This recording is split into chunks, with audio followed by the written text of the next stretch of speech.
They told the world this is the land of the free. Then they asked the world to carry the wren of George Washington.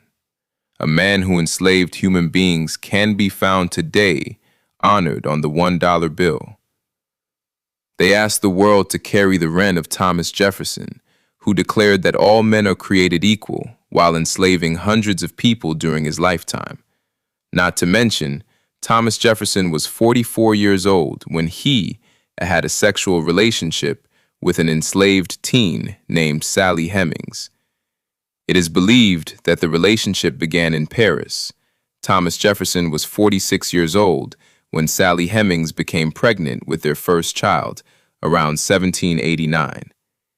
He was approximately 30 years older than Hemings, who was roughly 14 when she arrived in Paris and 16 when she became pregnant. Yet we find this man on a nickel and honor his memory with monuments across the nation. They asked the world to carry the wren of Andrew Jackson, a slave owner whose administration championed the Indian Removal Act that led to the Trail of Tears on the $20 bill. For generations, they celebrated Christopher Columbus with monuments and a national holiday, despite the immense suffering that followed European colonization in the Americas. Beyond the United States, King Leopold II was honored with statues, despite the atrocities committed during his rule over the Congo Free State.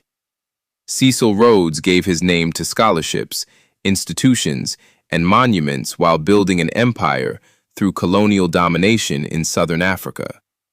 Different nations, different centuries, the same pattern. Honor the powerful, minimize the suffering, then tell the descendants of the oppressed that it is time to move on. This is not about erasing history. History belongs in books, archives, museums, and classrooms where every achievement and every injustice can be examined honestly. This is about exposing the difference between history and honor. A textbook teaches, a museum preserves, a monument elevates, currency represents, a holiday celebrates.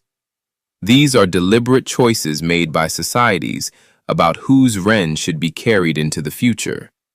That is why the wisdom of Wren in Kemet remains timeless. A name is never just a label. A remembered name becomes a lesson. A repeated name becomes a value. A celebrated name becomes an identity.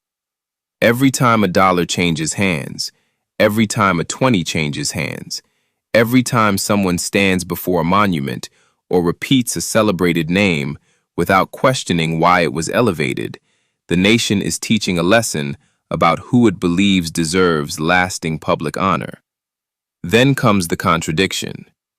A nation speaks of liberty while publicly honoring men who denied liberty to others. It speaks of equality while commemorating figures whose lives included slavery or colonial domination. It speaks of justice while asking those whose ancestors endured those systems to simply forget the past, even as the nation's own symbols continue to remember it every single day. If the past should be left behind, why are its honors still carried in our wallets, engraved on our monuments, and woven into our public spaces?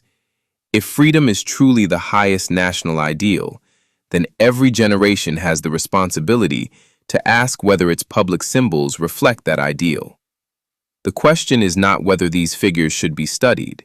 They absolutely should be. The question is why the highest forms of public recognition have so often been reserved for people whose legacies include both nation-building and the denial of freedom to others. The deepest power has never been the ability to conquer land alone. It has been the ability to shape memory. Whoever chooses which wren is publicly honored influences what future generations unconsciously normalize. Every civilization leaves behind its values in the names it preserves. The question every generation must answer is simple. Do our public honors reflect our highest ideals, or do they reveal the contradictions we are still unwilling to confront? Ashe.